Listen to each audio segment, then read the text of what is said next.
नमस्कार, मैं हूं देवदत्त पटनायक। हनुमान चालीसा देवदत्त के साथ में आपका स्वागत है। इस शो में हम हर रोज हनुमान चालीसा की एक चौपाई या एक दोहे को समझने और समझाने की कोशिश करते हैं। तुम उपकार सुग्रीव कीन्हा, राम मिलाय राजपद दीन्हा। ये चौपाई सुग्रीव की कहानी से जुड़ी है और राम और सुग्रीव के जो रिलेशनशिप, जो संबंध है, इस पर आधारित है। राम जी सुग्रीव को किष्किंधा नगरी में मिलते हैं। किष्किंधा मतलब एक वन है, एक जंगल है जहाँ पे वानर रहते हैं। भी ये जो नगरी है अयोध्या और लंका के बीच में है। अयोध्या उत्तर की दिशा में है, लंका दक्षिण की दिशा में। और ये तीन नगरों में राज्य को लेके दो भाइयों के बीच में लड़ाई हो रही है। उत्तर की दिशा में जहाँ अयोध्या है वहाँ कैकेयी कह रही कि मेरा पुत्र राजा बनेगा, भरत राजा बनेगा। और दक्षिण की दिशा में जो लंका है वहाँ पे रावण कह रहे कि मैं राजा बनूंगा, लेकिन राज्य ने किसने बनाया है? कुबेर जी ने बनाया है। और बीच में है किष्किंधा, यहाँ पे बाली और सुग्रीव के बीच में लड़ाई हो रही है कि राजा कौन रहेगा।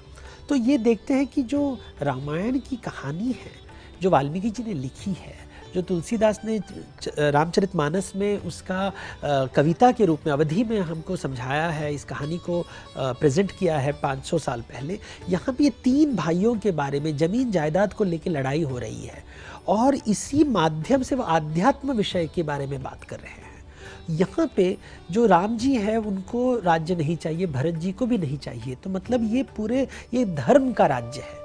लेकिन जो लंका है वहाँ पे एक भाई, जो बलवान भाई है, वो दूसरे भाई को घर से निकाल के लंका का राजा बन रहा है।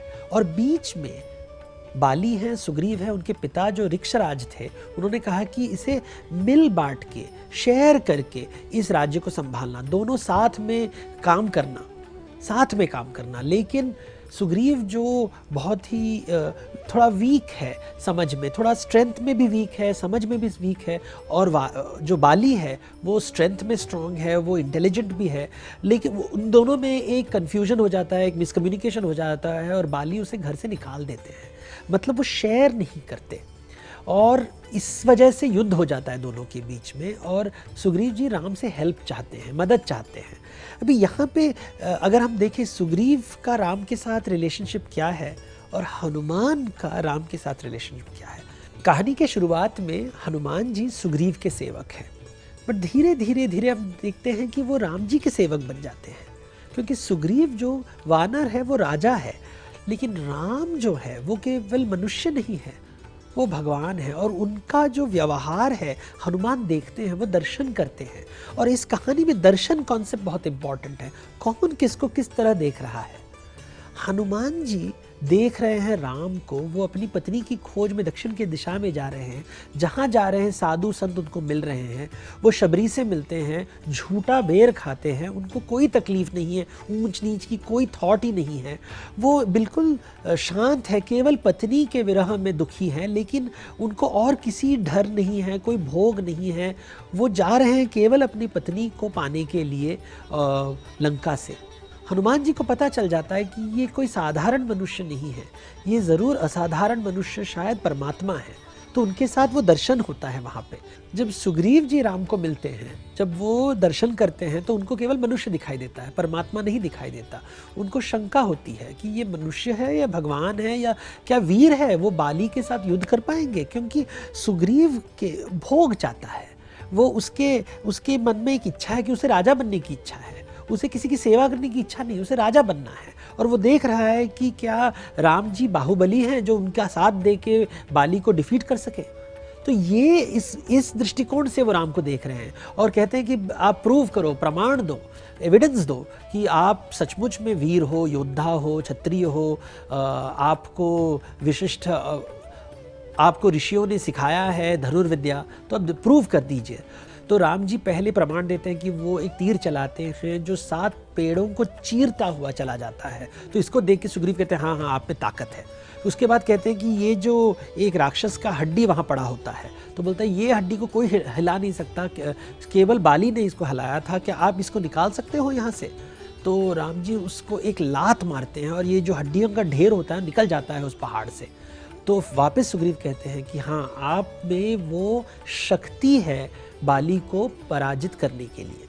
मतलब वो केवल शक्ति देख रहे हैं, वो क्षमता देख रहे हैं, लेकिन भगवान को नहीं देख रहे हैं कि तुम्हारे सामने भगवान आए हैं। उनमें वो दर्शन ही नहीं है, क्योंकि उनका मन अपनी इच्छाओं में अटका हुआ है। तो वो दूसरों का दर्शन नहीं करे, वो केवल जैसे जो हम कहते हैं ना, मतलबी है कोई, कि मुझे केवल जो मेरे स्वार्थ के अनुसार मैं दर्शन कर रहा हूँ कि कौन मेरा रक्षक है, किसका मैं भोग कर सकता हूँ। तो वो जो राम जी को देख रहे हैं वो भगवान को नहीं देख रहे हैं, क्योंकि उनमें वो आध्यात्मिक इच्छा है ही नहीं। लेकिन हनुमान में वो आध्यात्मिक इच्छा है। वो वायु के पुत्र हैं और सूर्य के शिष्य हैं, और सूर्य ने उन्हें वेद का ज्ञान दिया है। वेद का ज्ञान मतलब आत्मज्ञान, और उनमें ये विश्वास है कि एक ऐसा मनुष्य धरती पे ज़रूर होगा जिसमें आत्मज्ञान होगा, जो आत्मा का स्वरूप होगा। और जब वो राम को मिलते हैं, कहते हैं कि ये आत्मा का स्वरूप है, ये परमात्मा है। इन्हें धर्म समझ में आता है। वो राजा हैं, लेकिन राज्य का लोभ नहीं है, जैसे रावण में है, जैसे बाली में है, जैसे सुग्रीव में है। जो साधारण मनुष्य है उसे राज्य का लोभ होगा, लेकिन मनुष्य जो साधारण मनुष्य है उसे तो राज्य का लोभ होगा। लेकिन ये राम जी है, उसमें राज्य का लोभ नहीं है। वो आरण्य में भी सुखी है, अयोध्या में भी सुखी है। ये भगवान है। तो हनुमान जी का जो दर्शन है और सुग्रीव जी का दर्शन है, बहुत अलग है। सुग्रीव जी भक्त है फल पाने के लिए, लेकिन हनुमान जी भक्त है, लेकिन उनकी कोई इच्छा नहीं है। वो राम से कुछ नहीं चाहते, वो राम को देना चाहते हैं।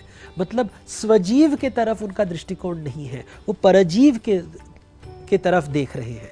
वो परजीव के तरफ देख रहे हैं, परमात्मा के तरफ देख रहे हैं कि मैं भगवान की क्या इच्छा पूरी कर सकूं। उन्हें सीता को बचाना है तो मैं अपनी पूंछ के ऊपर भी आग लगा लूँगा, लेकिन उनकी सेवा करूँगा। तो दोनों में बहुत फ़र्क दिखाई देता है। और इस चौपाई में कह रहे हैं कि हनुमान जी को समझ में आता है कि हर भक्त है वो हनुमान जी जैसा नहीं बन सकता। कुछ सुग्रीव जैसे भक्त भी होते हैं जिन्हें राज्य चाहिए, राज्य का मोह है। और अगर हनुमान के वजह से सुग्रीव को राज्य मिल जाता है, क्योंकि वो राम से उनका मिलाप करते हैं, और इसे सुग्रीव को राजपद मिलता है। कहानी बहुत ही इंटरेस्टिंग है कि राम जी कहते हैं कि अच्छा, मैं तुम्हें राज्य दिलाऊंगा, लेकिन तुम मुझे सपोर्ट करना, मुझे हेल्प करना सीता को पाने के लिए, क्योंकि मुझे सेना की आवश्यकता होगी।